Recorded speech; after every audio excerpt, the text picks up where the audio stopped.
स्मृतिपुराणानाम् आलयं करुणालयं नमामि भगवत्पादं शङ्करं लोकशङ्करं शङ्करं शङ्कराचार्यं केशवं बादरायणं सूत्रभाष्यकृतौ वन्दे भगवन्तौ पुनः पुनः।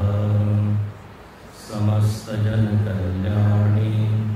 निरतं करुणामयं नमामि चिन्मयं देवं सद्गुरुं ब्रह्मविद्वरं सद्गुरुं ब्रह्मविद्वरम्। ॐ सहना भवतु सहनौ भुनक्तु सह वीर्यं करवावहै तेजस्विनावधीतमस्तु मा विद्विषावहै।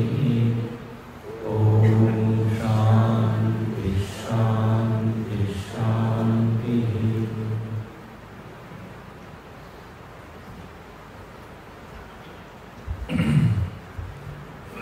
वेदांतो नाम उपनिषद प्रमाणम, यह बड़ा सिद्ध वाक्य है। इसका अर्थ है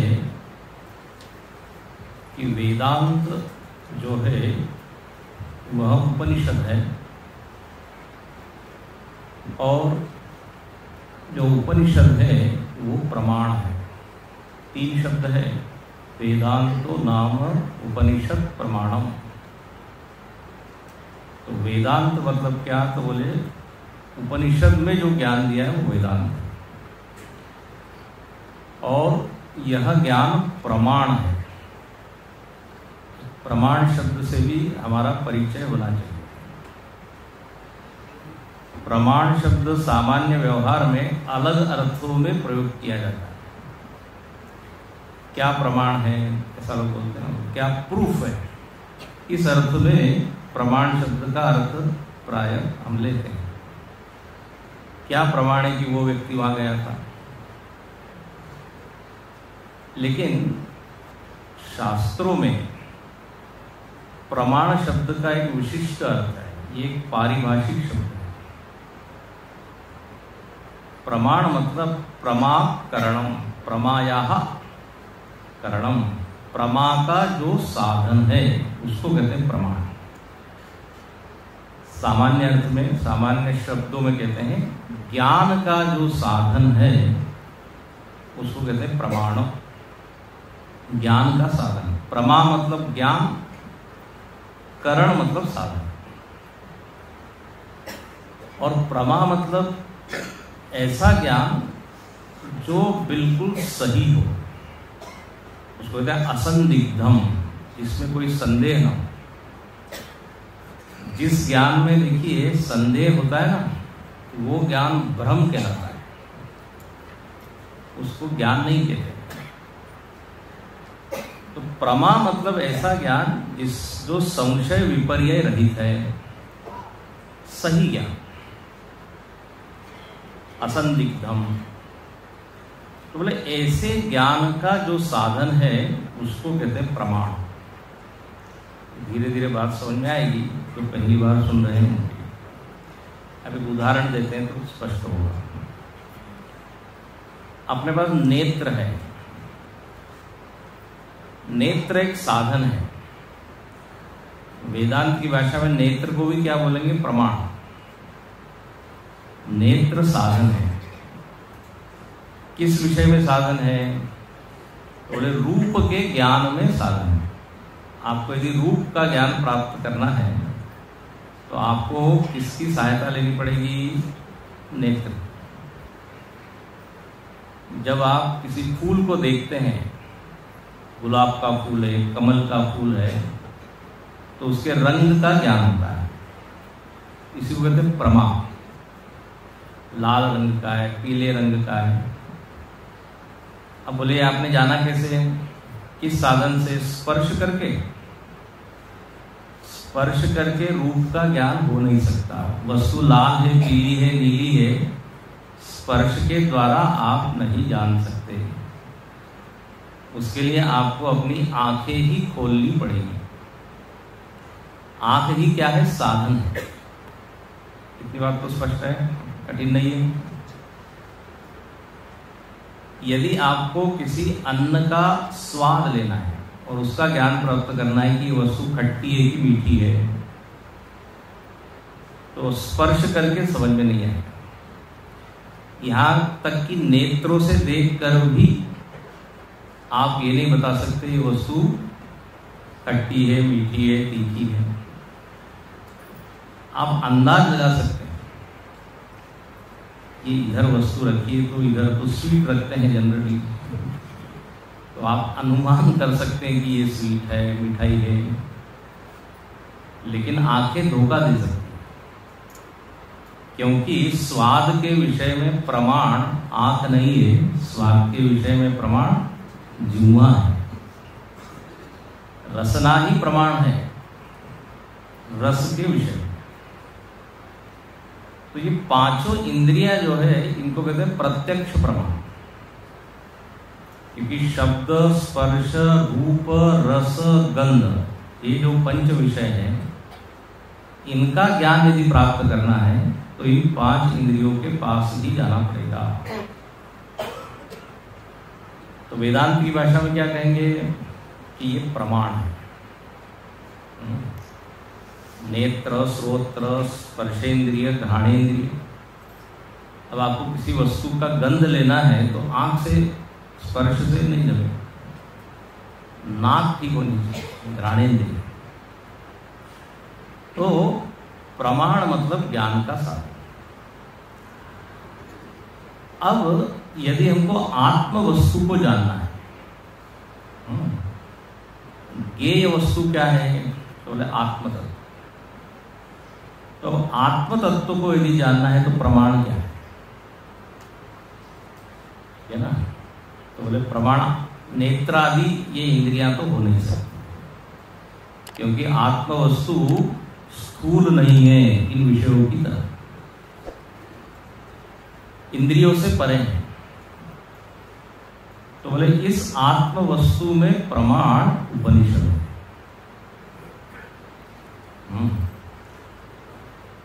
और ये उपनिषद किस रूप में अपने सम्मुख है तो बोले शब्द रूप में। इसलिए फिर एक शब्द आता है कि उपनिषद शब्द प्रमाण है। तो याद रखिए, उपनिषद क्या है? शब्द प्रमाण। उपनिषदों के मंत्रों का श्रवण जब हम करेंगे तो हमको मैं कौन हूं, आत्मा का क्या स्वरूप है, इसका हमको ज्ञान होगा। इसलिए ये वाक्य बोला गया, वेदांतो नाम उपनिषद प्रमाणम। हो गया स्पष्ट? तो प्रमाण है मतलब ज्ञान का साधन, और ज्ञान की वस्तु क्या है? आत्मतत्व, ब्रह्म तत्व। अब देखिए एक बात यहाँ पे स्पष्ट कर लेनी चाहिए कि उपनिषद ऋषियों का कोई मत नहीं है, ये ओपिनियन नहीं है। कि किसी ऋषि के मन में आया कि ऐसा कुछ लिख देना चाहिए तो लिख दिया उन्होंने। मत नहीं है, ओपिनियन नहीं है, बल्कि सत्य है। जैसे न्यूटन ने जब ये कहा कि इस पृथ्वी में एक बल है, गुरुत्वाकर्षण बल, जरा बताइए ये उसका व्यक्तिगत मत है या सत्य है? सत्य है। मत एक ऐसी चीज होती है जो बदलते रहता है ना, ओपिनियन। सत्य बदलता नहीं है। मत में हम अपना ही मत अपना बदल देते हैं। तो ये उपनिषद कोई जैसे उपन्यास होता है या कोई कविता होती है, उसकी बुद्धि की उपज होती है। तो उपनिषद किसी ऋषि की उपज नहीं है। जो सत्य का अनुभव उनको हुआ, वो सत्य का दर्शन किया उन्होंने और उसी को शब्द के रूप में व्यक्त किया, उसी को कहते हैं उपनिषद। इसलिए कल हमने जो निवेदन किया था कि उपनिषद कोई एक पुस्तक नहीं है, सत्य है। अब जैसे आंख से आप देख रहे हैं कि ये पेड़ है, तो ये आंख का अपना मत है कि अनुभव है? अनुभव है, कोई मत नहीं है, व्यू पॉइंट नहीं है। तो ऐसे ही उपनिषद यदि कहता है कि आत्मवस्तु सच्चिदानंद है, उदाहरण के, तो ये क्या है? ये सत्य है। और सारे उपनिषद एक मत से, एक स्वर से इस बात को कहते हैं, जो सत्य होता है उसमें भेद नहीं होता। दो चार सत्य होते हैं क्या? दो सत्य हो जाएंगे तो दोनों असत्य हो जाएंगे, दो सत्य होते नहीं। मुझको एक किस्सा याद आ रहा है, मुल्ला नसरुद्दीन के बहुत सारे ना किस्से हैं अलग अलग। तो बोले एक बार उसको जो है जज बना दिया, जज। बोले तुमको न्याय करना है। तो अब एक पक्ष का वकील आया, उसने अपनी बात रखी। तो इसने कहा कि हाँ बिल्कुल सही कह रहे हो, आप जो कह रहे हो एकदम सत्य है। पास में एक असिस्टेंट बैठा हुआ था, उन्होंने कहा महाराज अभी आपने दूसरा तो सुना नहीं है, दूसरे पक्ष को आपने बोल दिया ये जो कह रहे हैं सत्य है। अच्छा अच्छा, बोले ठीक है। प्रतिपक्ष जो दूसरा वकील था उसने अपनी बात, जब वो मुल्ला नसरुद्दीन ने सुनी, बोले हाँ ये सत्य बोल रहे। तो अब उसको भी उन्होंने क्या बोला? सत्य। इसको भी क्या बोला? सत्य। तो जो असिस्टेंट था उसने कहा दो सत्य कैसे हो सकते हैं? तो मुल्ला ने कहा ये भी सत्य है। दो सत्य कैसे हो सकते? एक सही होगा, एक गलत होगा। तो जब हम अपनी बुद्धि से कुछ बोलते हैं ना, तो उसमें ये सब मतभेद हो जाते हैं, उसमें मतभेद। लेकिन सत्य को लेके कोई डिस्प्यूट नहीं होता। इसलिए सारे उपनिषद एक ही बात कहते हैं। कहने का तरीका अलग हो सकता है, उदाहरण अलग हो सकते हैं, शैली अलग हो सकती है। तो आत्मा के बारे में या ब्रह्म के बारे में या परमार्थ परम सत्य के बारे में उपनिषद ही क्या है? प्रमाण है। ये अब यहां पर प्रारंभ में विषय इस तरह रखा है कि अनेक ब्रह्मवादी लोग, ब्रह्मवादी का यहां पर अर्थ है ब्रह्म जिज्ञासु, वो लोग आपस में चर्चा कर रहे हैं। देखो बिल्कुल अलग शैली है यहाँ। आपस में वो चर्चा कर रहे हैं कि इस जगत का कारण क्या है। इसलिए पहली पंक्ति है हरि ओम ब्रह्मवादिनो वदंती। ब्रह्मवादी लोग मतलब इनका एक कोई, जैसे अपने चिन्मय मिशन में एक स्टडी ग्रुप चलता है, जानते हैं क्या स्टडी ग्रुप? स्वाध्याय मंडल उसको कहते हैं, महाराष्ट्र में उसको अभ्यास वर्ग कहते हैं। तो 8-10 लोग मिलके चर्चा करते। गुरुदेव ने परंपरा की, बोले श्रवण के बाद मनन होना चाहिए। तो यहां पर ये मनन कर रहे हैं। क्या मनन कर रहे हैं? बोले किम कारणम ब्रह्म। जरा पहला मंत्र हम पढ़ें। किम कारणम ब्रह्म कुतस्म जाता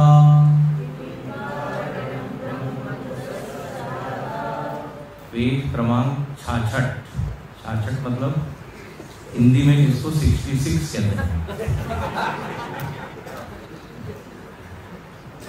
किम कारणम ब्रह्म कुतस्म जाताम् जीवामकेन क्वच संप्रतिष्ठा अधिष्ठिता केन सुखेतरेषु वर्तामहे ब्रह्मविदो व्यवस्थाम् किं कारणं ब्रह्म कुतः स्म जाता जीवामकेन क्वच सम्प्रतिष्ठा अधिष्ठिता केन सुखेतरेषु वर्तामहे ब्रह्मविदो व्यवस्थाम्।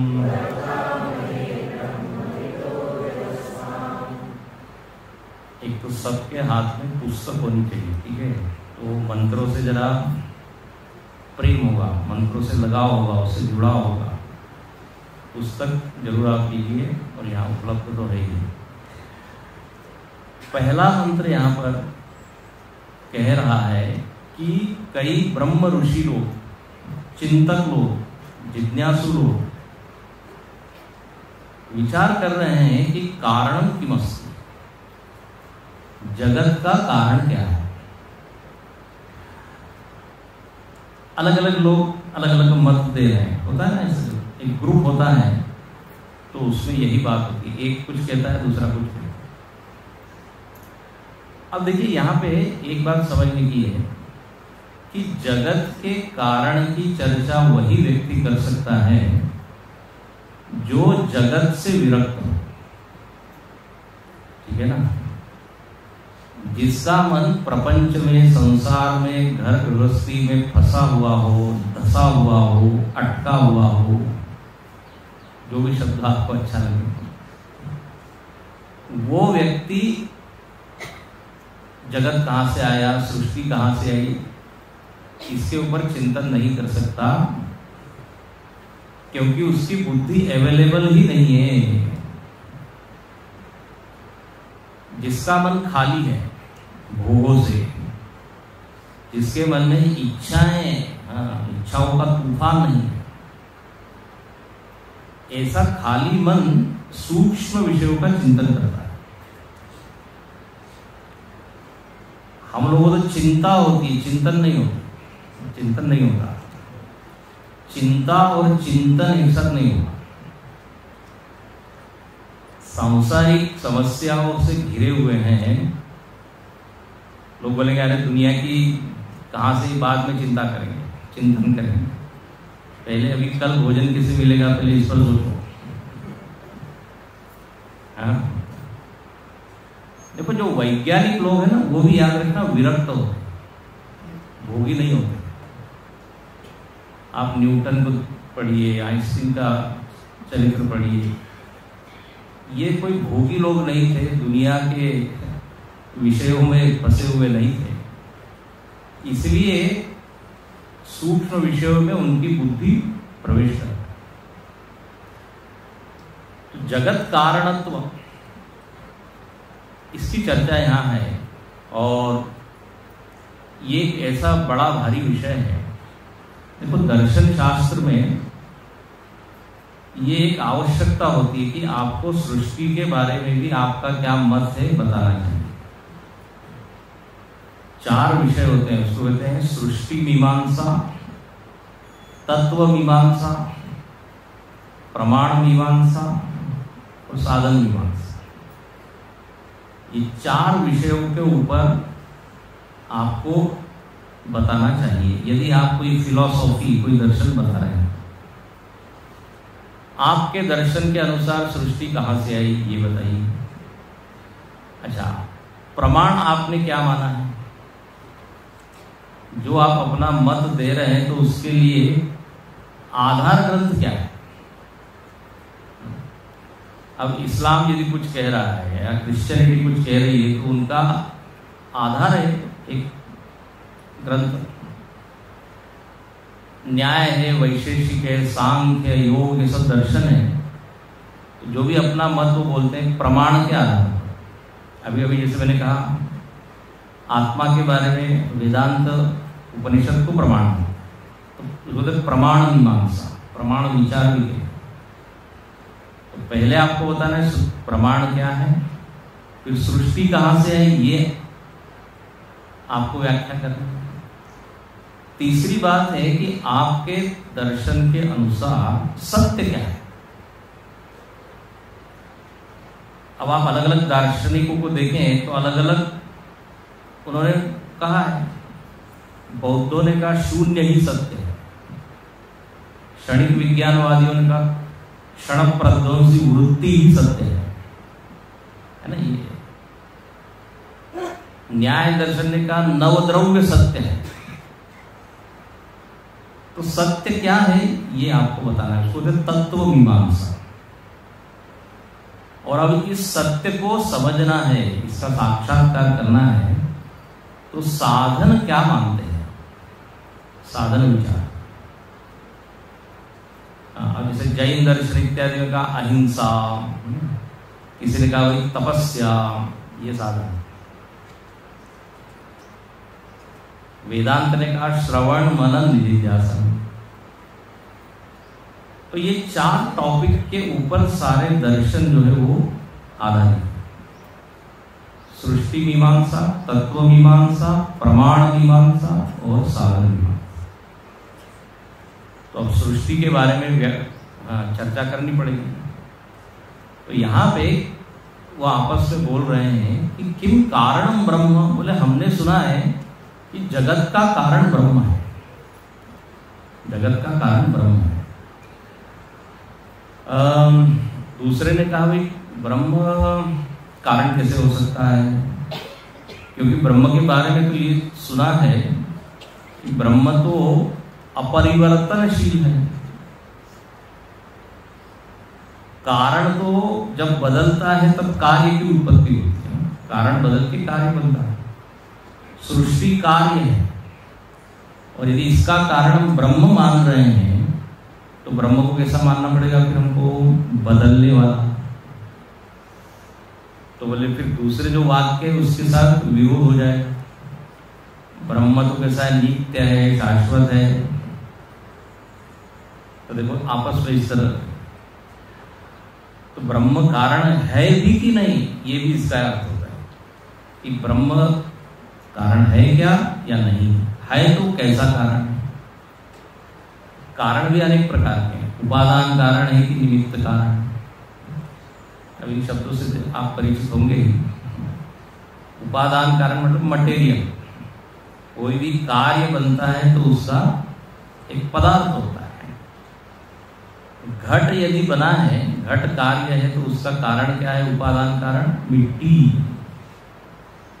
तो बोले क्या ब्रह्म मिट्टी की तरह है क्या, मृत्तिका की तरह है क्या, या कुम्हार की तरह है क्या। कुम्हार निमित्त कारण, केवल मृत्तिका से घट नहीं बनता जब तक उसको कोई आकार देने वाला न हो, उसको निमित्त कारण। तो ब्रह्म यदि कारण है तो उपादान कारण है कि निमित्त कारण, ऐसी चर्चा करते हैं। दूसरा यह प्रश्न है कुतस्म जाता। ये सारे भूत, सारे लोग, सारे जीव कहां से उत्पन्न हुए, कुतस्म जाता। ये दूसरा प्रश्न है। पहला प्रश्न है कि क्या जगत का कारण ब्रह्म है क्या, ठीक है। दूसरा, ये सारे जीव या सारे भूत कहां से उत्पन्न हुए, और भूत मतलब सारे प्राणी। यहाँ पर भी 200 भूत तो बैठी हैं लगभग। भूत मतलब प्रेत नहीं, भूत मतलब जिनका जन्म हुआ है, जीव। कुतस्म जाता, ये सब कहां से आ गए। फिर जीवामकेन, सारे भूत प्राणी किसके कारण जी रहे, जीने का कारण क्यों उनमें जीवन दिख रहा है। तीसरा प्रश्न है। चौथा प्रश्न है क्वचसम प्रतिष्ठा, मरने के बाद इनका लय कहां होता है ना। ये एक बड़ा भारी प्रश्न है ना, कि जीव मरण के बाद कहां जाता है। पहला तो प्रश्न ये है कि मरने के बाद जीव रहता भी है कि भस्मीभूतस्य देहस्य पुनरागमनोभूतः। चार्वाक का तो यही मत है कि बोले कुछ नहीं, सब समाप्त यही हो जाता है। शरीर ही मैं हूं, शरीर की समाप्ति के साथ खेल खत्म। न तो पुनर्जन्म है न पूर्व जन्म, उनका ऐसा कहना। सामान्य व्यक्ति भी यही मानता है,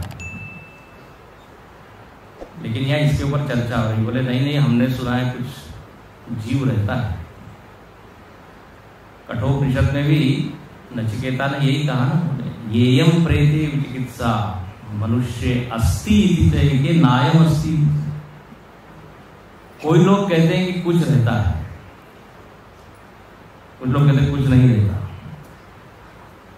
तो नचिकेता कहता है कि यमराज जी, आपसे बढ़िया इस विषय में उत्तर देने वाला कौन होगा, क्योंकि आपका डिपार्टमेंट मरण वाला।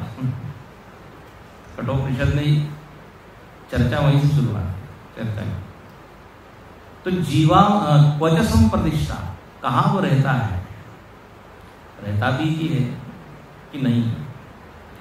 और केन सुखदरेषु वर्तामहे, बोले किसके द्वारा प्रेरित होकर हम ये सुख दुख को भोगते हैं या सुख दुख में हम प्रेरित हो जाते हैं। कोई तो भी है जो प्रेरक है, कोई तो भी है जो इन जीवों को चला रहा है। हम वर्तन कर रहे हैं, वर्तामहे, लेकिन ये वर्तन किसके कारण हो रहा है? कोई शासक है क्या, कोई नियंता है क्या, कोई नियामक है क्या, जो अपने जीवन का नियमन कर रहा है? और जो पृथ्वी आदि सृष्टि के जितने घटक है उनका नियमन कर रहा है। तो क्या कोई है क्या? ये प्रश्न है ना, सुंदर प्रश्न। क्या ब्रह्म को कारण बोल सकते हैं क्या? ये प्रश्न है। ये जीव सब आए कहाँ से? अच्छा, आए हैं तो ये जाएंगे कहाँ और किसके कारण जी रहे हैं? और क्या कोई इसका वर्तक नियामक है क्या? ऐसे ये प्रश्न। अब सामान्य व्यक्ति क्या कहेगा, ये कोई खास विशेष नहीं, हमको मालूम है हम कहाँ से आए, माता के उधर से आए। इसमें आप उसको इतना बड़ा इशू क्यों बना रहे हैं? हमको इस पे क्या चिंता? और बोले कहाँ जाएंगे, तो अभी तो बताया शरीर के बाद तो कुछ होता नहीं, एक बार भस्मीभूत हो गया। तो सामान्य व्यक्ति इसकी गहराई को नहीं जानता है।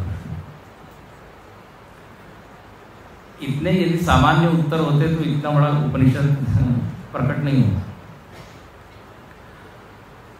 उपनिषद के प्रश्न भी इतने गहरे हैं, आप अन्य उपनिषदों को भी देखिए। कुतो वा इमानि भूतानि जायन्ते, ऐसा प्रश्न है, कहाँ से सारे भूत आए? मुंडक में बड़ा अच्छा प्रश्न है, कस्मिन्नु भगवो विज्ञाते सर्वविधं विज्ञातम भवति। अब ये प्रश्न अपनी बुद्धि में कभी आ ही नहीं सकता। बोले किसको जान लेने से सब चीज का ज्ञान हो जाता है? ये प्रश्न आता है। केने शितम पतति प्रेषितम मना, बोले किसके द्वारा प्रेरित होके मन विषयों की ओर भागता है? कौन इंद्रियों को शक्ति दे रहा है, ये बताइए। इंद्रियां स्वयं में सामर्थ्यवान है कि इसके पीछे भी कोई है? अब हम तो इंद्रियों के भोगों में ही मस्त हैं, क्या विचार करना इसके पीछे कौन, इसके आगे कौन है, उस पर ज्यादा इंटरेस्ट है ना। इसलिए हमने पहले ही कहा कि ये सूक्ष्म प्रश्नों के लिए बुद्धि कैसी चाहिए, सूक्ष्म। अच्छा, अपने ग्रंथों की एक विशेषता आप देखेंगे कि सारे ग्रंथों की शुरुआत प्रश्नों से ही। एक उपनिषद का नाम ही प्रश्नोपनिषद, क्वेश्चनोपनिषद अंग्रेजी में, प्रश्नोपनिषद। 6 शिष्य व 6 शिष्यों ने 6 प्रश्न। भगवत गीता भी प्रवाहित होती चली गई, मतलब भगवान की वाणी प्रकट होती गई। क्यों? अर्जुन प्रश्न करते चले गए। प्रश्न ही वो उद्दीपक है, साहित्य की भाषा में उद्दीपक कहते हैं, प्रेरक है। प्रश्न एक ऐसी चीज है जो आपके बुद्धि को सक्रिय कर देती है। यदि मैं आपको एक प्रश्न दे दूं तो आपको रात भर नींद नहीं आएगी, लेकिन डरिएगा, मैं नहीं दूंगा। हो सकता है 2-3 दिन बाद बोले स्वामी जी ने पूछा है, इसका उत्तर एक्टिव हो जाएगी, सक्रिय। तो यहां पर उपनिषद ऐसे प्रश्न सामने रखता है जिससे विचार करने के लिए व्यक्ति मजबूर है। अच्छा, प्रश्न करना अपने धर्म में शिष्य का लक्षण बताया, और ये यदि कोई प्रश्न कर रहा है तो बहुत अच्छा गुण है। तद विद्धि प्रणिपातेन परिप्रश्नेन सेवया, गीता में तो यही बताया। शिष्य केवल गुरु के पैर दबा ही नहीं, वो तो करें, लेकिन जरा बुद्धि को भी सक्रिय रखें। तो देखिए, यहां पर इस प्रश्न के माध्यम से चिंतन होगा। अब इन 5 प्रश्नों के उत्तर क्या है वो आपस में खोज रहे हैं। इसके कारण जी रहे हैं, उसके कारण जी रहे हैं, अलग अलग। तो अगले मंत्र में कितने प्रकार के मत हो सकते हैं, बहुत इंटरेस्टिंग, बड़ा अच्छा। जगत को लेके कितने प्रकार से लोगों ने चिंतन किया है, ये यहां पे बताया। लगभग 6-7 कारण यहां पर उस चर्चा के फलस्वरूप सामने आए। किसी ने कहा ये कारण है, किसी ने कहा वो कारण है। तो क्या कारण है तो सुनिए। काल स्वभावो नियतिर्यदृच्छा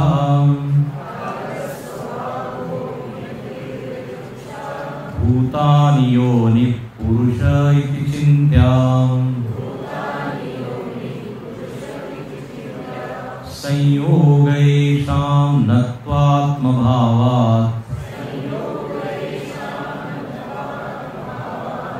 आत्म्याप्यनीश सुखदुःखहेतो कालस्वभावो नियतिर्यदृच्छा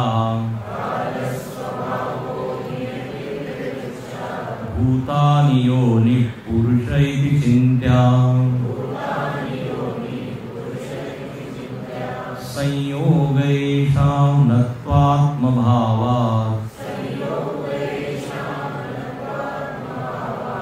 आत्माप्यनीश सुखदुःखहेतो।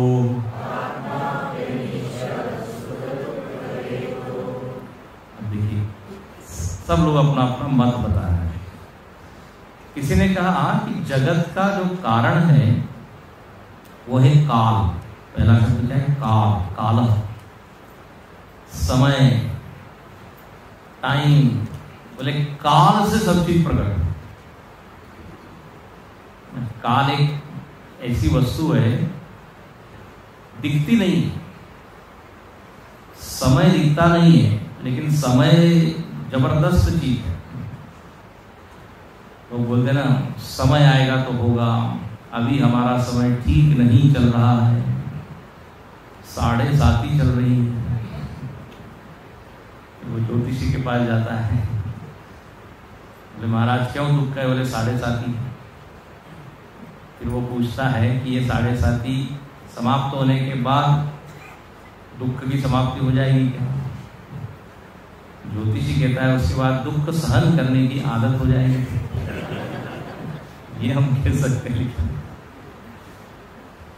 तो काल अपने जीवन को प्रभावित कर रहा है, और ट्रक के पीछे भी लिखा रहता है भाग्य से क्या ज्यादा और समय के पहले। अपने ट्रक भी बड़े उपदेशक होते हैं।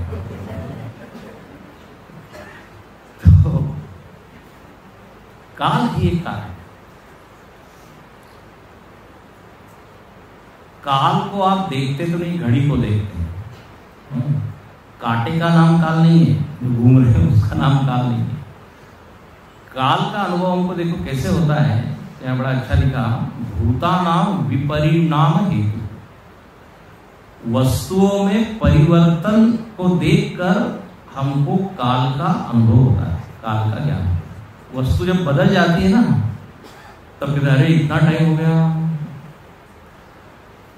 आप अपना ही फोटो देखिए, बचपन का और अभी का, ठीक है ना। अरे बोले इतनी आयु बीत गई। अब आयु मतलब क्या, समय।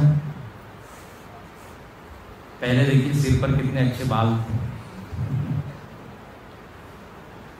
अपना ही फोटो हम नहीं पहचान पाते। कई बार होता है एयरपोर्ट पे इमिग्रेशन ऑफिसर को देखता है, ये पासपोर्ट पे हम ऐसा फोटो लगा के रखते हैं जो इतना परिवर्तन हो जाता है। परिवर्तन को देखकर ये हम कह सकते कि हाँ इतना समय बीत गया, ठीक है। इसे विपरिणाम है। काल की एक परिभाषा और है, व्यवहार उपपादक काल। काल जो है व्यवहार का उपपादक, मतलब यदि हमको व्यवहार करना है तो बीच में एक वस्तु चाहिए, वो है काल। अब जैसे प्रवचन, ये सत्संग या ये वर्ग क्लास हमको करनी है। अब हम चाहते हैं आप सब हमसे मिले और आप चाहते हैं कि हम आपसे मिले। अब ये मिलाने वाली कौन सी चीज है? बोले 7:15 बजे आप यहां आइए। अब आप माइनस कर दीजिए, काल की कोई कॉन्सेप्ट ही नहीं, कोई धारणा नहीं, तो कैसे आप मिलोगे, है ना। जगत की हर चीज देश और काल से परिचिन्न है, सीमित है। कोई भी घटना घटती है तो कहां घट रही है? काल में। और कहां घट रही है? किसी देश में, स्थान में। इसलिए जब कोई प्रवचन या कोई कार्यक्रम का भी आयोजन होता है तो उस पत्रक में, उस पैम्फलेट में 2 चीज जरूर होती है। क्या? स्थान और समय। ज्ञान एक है, कब है, लोग तुरंत पूछते कब है, तो ये कहां पर है, यहाँ। स्पेस एंड टाइम, देश और काल। याद रखना, देश और काल के बारे में केवल आइंस्टीन ने ही चिंतन नहीं किया है, अपने उपनिषदों में भरपूर खूब चिंतन। तो कुछ लोग कहते हैं काल ही क्या है? जगत का कारण। अच्छा, काल की एक और परिभाषा है। एक तो बताया जो व्यवहार में हेतु है, व्यवहार में साधन बनता है, वो है काल। दूसरा कहा कालो नाम क्रम संवित। ये बड़ी प्रसिद्ध परिभाषा है। कालो नाम क्रम संवित। जो क्रम का ज्ञान है ना, बस वही काल है। यदि क्रम न हो तो टाइम का आपको अनुभव नहीं होगा। क्रम मतलब क्या? सीक्वेंस, 1 2 3 4। यदि ये क्रम नहीं हो तो काल नाम की कोई चीज है ये ज्ञात नहीं हो सकती। घड़ी भी देखिए चलती है ना, एक आंकड़े से दूसरे आंकड़े, दूसरे आंकड़े से। यदि वो आंकड़ा, वो क्या कहते हैं, काटा यदि नहीं चला तो बोले कितना समय हुआ। तो समय के ज्ञान के लिए क्रम की आवश्यकता है। जब पहले ये घड़ियां नहीं थी तो सूर्य के क्रम को देखकर लोग काल की बात करते थे। सूर्य भी एक पॉइंट से दूसरे पॉइंट, दूसरे सोलर वॉच होती थी, सूर्य घड़ी। देखो, सुषुप्ति में, नींद में आपको समय का कोई अनुभव नहीं, कोई भान नहीं। क्यों? क्योंकि नींद में कुछ भी क्रम नहीं है। इसके ऊपर विचार कीजिए। जागृत अवस्था में आते ही वृत्तियों में क्रम है, विचार शुरू हो जाते हैं। देखिए क्रम होना चाहिए, किसी भी चीज का होगा, इसके ऊपर आप चिंतन कीजिए। क्रम यदि नहीं हो, अब जो बिल्कुल समाधि में चला गया उसको भी समय का भान नहीं होगा, क्योंकि इसकी सारी वृत्तियां ही क्या हो गई, शांत हो गई। जब व्यक्ति बहुत डिस्टर्ब होता है, टेंशन में होता है, तो इतनी सारी वृत्तियां आती है कि समझ नहीं जा रहा है, लोग बोलते हैं ना समय के परे नहीं जा पाता, क्योंकि वह क्रम है। तो कुछ लोगों ने क्या कहा, बोले समय ही क्या है कारण। दूसरे एक ऋषि थे, वो बोले नहीं नहीं, नियत स्वभाव हो, जगत का कारण स्वभाव है। स्वभाव मतलब क्या, तो देखिए हर वस्तु के भीतर एक शक्ति होती है, उसको कहते हैं स्वभाव। यहाँ बड़ा अच्छा लिखते हैं, स्वभाव नाम पदार्थानाम प्रतिनियता शक्ति। हर चीज की एक भीतर एक वस्तु में शक्ति, बोले बस उसको कहते हैं स्वभाव। स्वभाव के कारण जगत उत्पन्न है, ऐसा किसी ने सुन लीजिए। तीसरा कहते हैं नियति, तीसरा फैक्टर, तीसरा घटक नियति। बोले नियति मतलब क्या, अब नियति मतलब सामान्य हम लोग क्या बोलते हैं, भाग्य।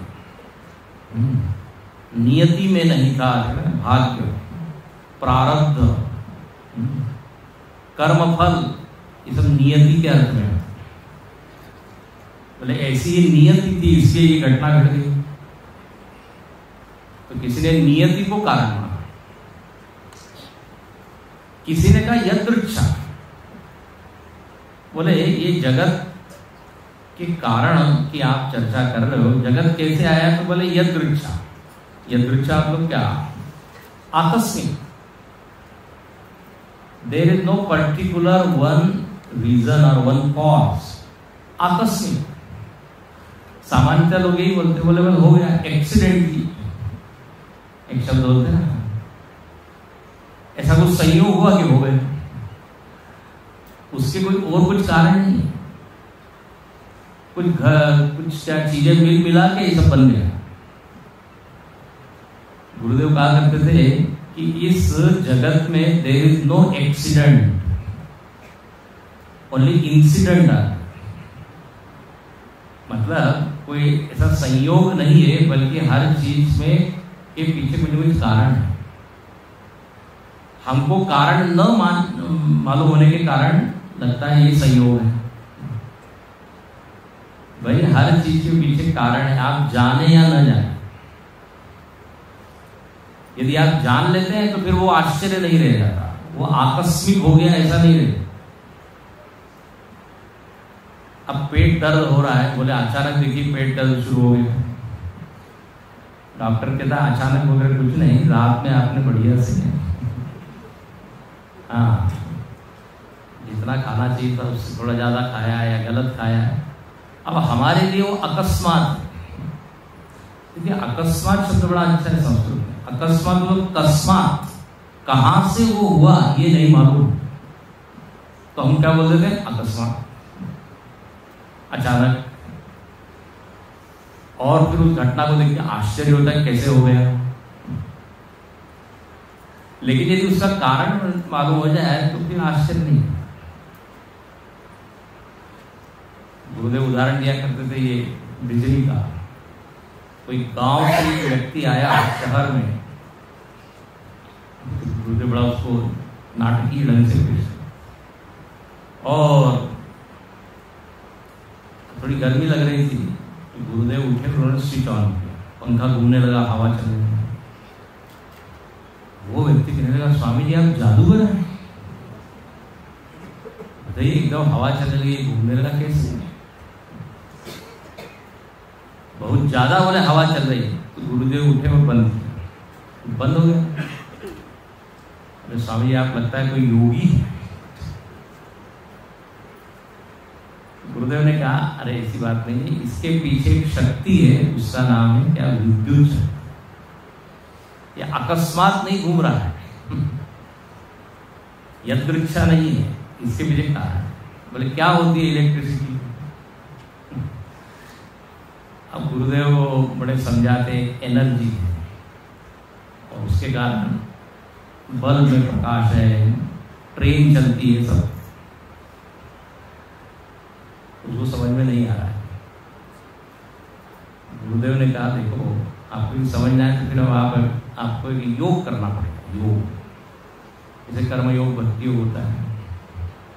कौन सा योग? तो बोले विद्युत योग। क्या होता है? सरल है, 2 उंगलियों को लेना है और जो छेद है प्लग के उसमें डालना है। इलेक्ट्रिसिटी योगा। तो तुमको ज्ञान हो जाएगा कि एक शक्ति है। यहीं पे ये उदाहरण में पूरा करता हूं, गुरुदेव उसको भी आगे बढ़ाते हैं। तो यदृच्छा नहीं है कहने का अर्थ मालूम न होने के कारण। तो लोग कहते हैं इसका कोई कारण नहीं, आकर्षण। तो किसी ने काल को कहा, किसी ने नियति को कहा, किसी ने स्वभाव को कहा, किसी ने कहा यदृच्छा, किसी ने कहा भूतानी। भूतानी मतलब ये पंच तत्व जो है ये कारण है सृष्टि। पंच तत्व मूल में है और उससे सृष्टि बन गई, भूतानी। किसी ने कहा योनि ही। योनि का अर्थ कई लोगों ने ऊर्जा किया है, ऊर्जा, एनर्जी। और वैज्ञानिक लोग क्या कहते हैं? ऊर्जा है। ये जितना भी मैटर हमको पदार्थ दिख रहा है, बोले ये कुछ नहीं, ऊर्जा का ही क्या है? एक दूसरा रूप है।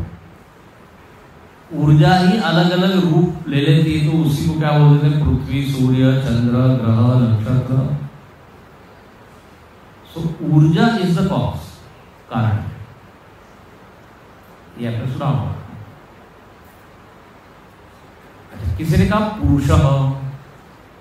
पुरुष का अर्थ किया यहां पर विज्ञानमय आत्मा। कोई एक बुद्धिमान, कोई एक पुरुष होगा, वो इस सृष्टि के मूल में है। हाँ, बुद्धिमान पुरुष, कोई बुद्धिमान जीव, उसने इस सृष्टि बना दी। जैसे एक जादूगर बना देता है, या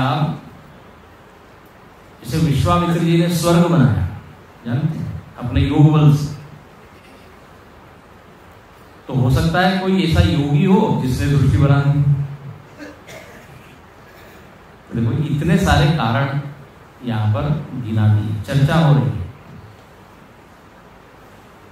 किसी ने कहा हो सकता है सारे जीव मिलके इस सृष्टि को बनाए, ठीक है ना। अच्छा, वैज्ञानिक लोगों से पूछा तो उन्होंने क्या कहा? बोले बहुत सारे तत्व थे, कैल्शियम, फास्फोरस, हाइड्रोजन, नाइट्रोजन, ये सब मिल गए तो क्या बन गई? ये सृष्टि बन गई।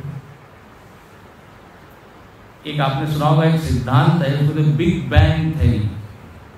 एक महाविस्फोट हुआ। बोले पहले एक आग का गोला था बहुत बड़ा, उसमें एक बहुत बड़ा विस्फोट हुआ और उस विस्फोट से अनेक टुकड़े निकले और वही एक ग्रह नक्षत्र के रूप में छितर बितर रहे पूरे ब्रह्मांड में। तो वैज्ञानिक लोग, किसी ने कहा यहां पर एक है क्वांटम थ्योरी। बोले यहां वस्तुएं दिखती है, वो वस्तुएं नहीं है, सब तरंग के रूप में, तरंग। किसी ने आकाश को कारण कहा। बोले आकाश, स्पेस, वहां से सब चीजें। डार्विन की सिद्धांत को यदि आप देखें तो उससे क्या कहा? बोले पानी था, उस पानी में पहले एक कोशीय जीव आया, फिर 2 कोशीय,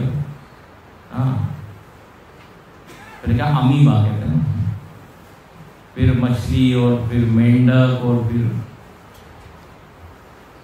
कछुआ, और फिर धीरे धीरे कौन आया? चिंपांजी आया, फिर उससे कौन आया? हम लोग आए। तो उसका सिद्धांत है। तो देखो सृष्टि के बारे में कितने लोगों ने चिंता की, अनेक मत। लेकिन आपको यहां पता है ये सारे के सारे मत अपूर्ण, अधूरे। यहां पर एक हेतु दिया है, वो दिया है आत्मभावात्। तीसरी पंक्ति का अंतिम शब्द यदि आप देखें, आत्मभावात्, ये हेतु है। हेतु मतलब कारण। बोले ये जितने मत हैं कि देश से आया, काल से आया या तत्वों से आया, बोले ये सब गलत है, उसका एक कारण हम दे रहे हैं। बोले आत्मभावात्, क्या अर्थ है आत्मभावात्? ध्यान से सुनिएगा। यहां पर ये जितने घटक बताए हैं, जितने वस्तुओं का नाम गिना है कारण के रूप में, वास्तव में ये सब इस जगत के भाग है, कार्य के भाग है। देश काल इत्यादि ये जगत है, न कि जगत का कारण है। ये जरा पकड़ के रखिए आप। पंच तत्व कारण नहीं है, पंच तत्व से जगत बना हुआ है। कारण किसको कहते हैं? जो कार्य के, बोलिए, पहले हो। ये तो सब इस जगत के वस्तुएं हैं। देश काल, पंचतत्व, स्वभाव, नियति, है कि नहीं? जीव। हम पूछ रहे हैं जीव कहां से आया, हम पूछ रहे हैं देश काल कहां से आया। अच्छा, मजेदार बात है, ये जितने कारण गिना है ऊपर ऊपर से लगते हैं ये कारण है, अधूरे हैं। इसलिए उन्होंने कहा कोई घटना घट गई तो क्या बोलते हैं, अरे हमारे ही कर्म का क्या है, ये फल है। ठीक है, ये ऊपरी कारण तो ठीक है, लेकिन वो कर्म हमने क्यों किए? बोले हम क्यों पैदा हुए थे, कहाँ से पैदा हुए थे, फिर आया, मूल में जाना पड़ेगा, मूल कारण। अब यदि वैज्ञानिक कह रहे हैं कि स्पेस और टाइम है, तो हम पूछते हैं स्पेस और टाइम कहां से है, देश और काल कहां से? इसलिए दक्षिणामूर्ति स्तोत्र में शंकराचार्य ने कहा, माया कल्पित देश काल कलना वैचित्र चित्रीकृतम। देश और काल कारण नहीं है, कार्य है, इफेक्ट है, परिणाम है, उसको आप कारण नहीं है। तो इसको आत्मभावा, जगत में ही इन चीजों का भाव होने के कारण। बात समझ आ रही है? जगत की चीजें, तो ये कारण नहीं हो सकता। अच्छा, किसी ने कहा संयोग एषाम, बोले ऐसा कर लीजिए, ये सारे कारणों को मिला लीजिए, सारे कारण है जगत, काल भी है, ये भी है, वो भी है। बोले ये तो बहुत ही खिचड़ी हो जाएगी, मतलब एक कारण को आप पिन पॉइंट नहीं कर पाओगे, बता नहीं सकते ये भी कारण है, वो भी कारण है, इनका संयोग कैसे हो सकता है? अच्छा चलो ठीक है, संयोग मान भी लिया कि सब मिल के एक कारण है, इन सबको मिलाने वाला कौन होगा? ध्यान से सुनिएगा, जब बहुत सारी चीजों का एक संघात होता है, संयोग होता है, तो कोई ना कोई एक उनसे अलग होता है जो उन सबको क्या है, मिलाता है। देखो अब जैसे ये एक हॉल है या घर है, घर अनेक चीजों का संघात है। संघात मतलब एक संगठन, उसमें ईंट भी लगी है, पत्थर भी है, और लोहा भी है, और सीमेंट भी है। लेकिन क्या ये अपने आप हो गया? क्या अपने आप हो जाए तो कितना बढ़िया। केवल बस आपको एक संकल्प करना है, घर बन जाए, हो गया। कोई तो भी है जिसने ईंट, सीमेंट, गारा, लोहा, खिड़की, दरवाजे सबको मिलाया।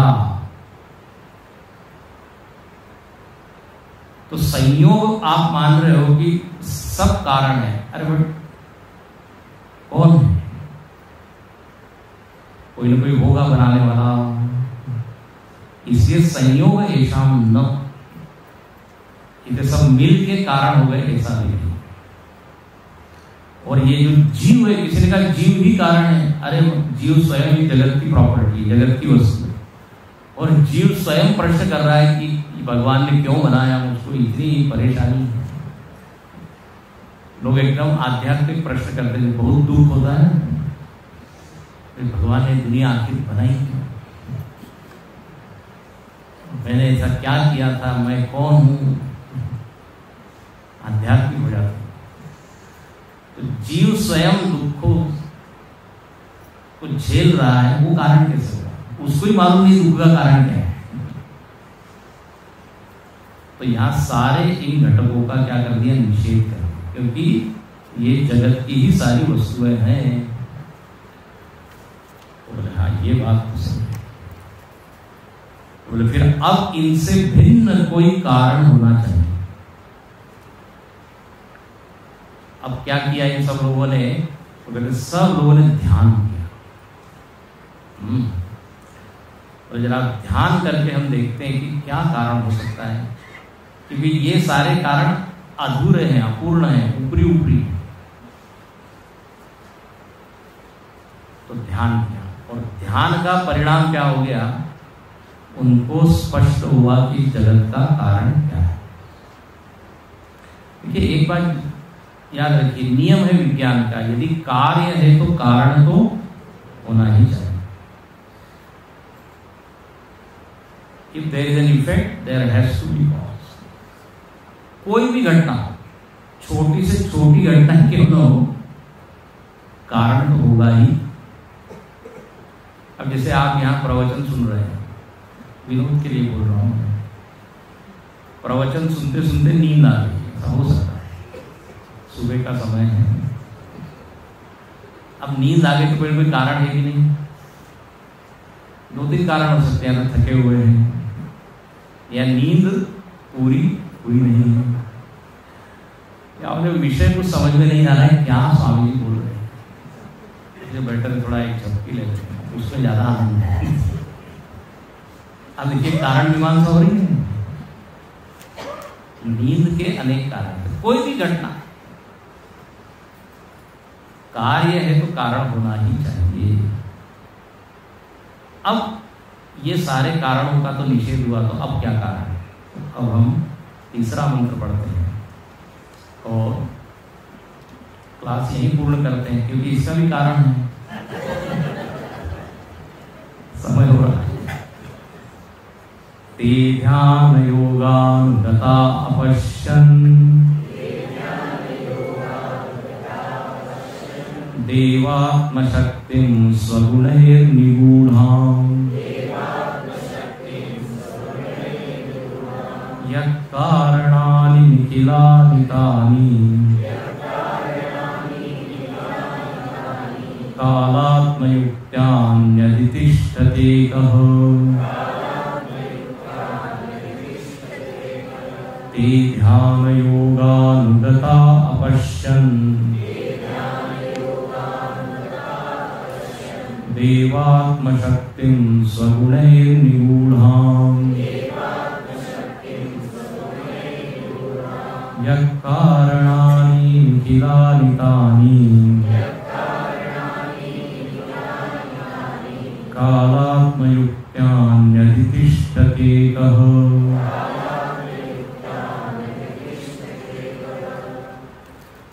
अब आप लोग आंख बंद करके 2 मिनट सीधे बैठे हैं। जो आप लोगों ने श्रवण किया उसको याद करने का प्रयत्न कीजिए। जो भी आपने सुना,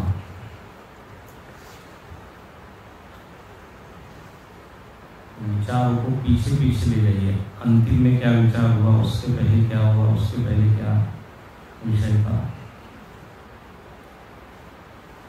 ये भी एक प्रकार का ध्यान है।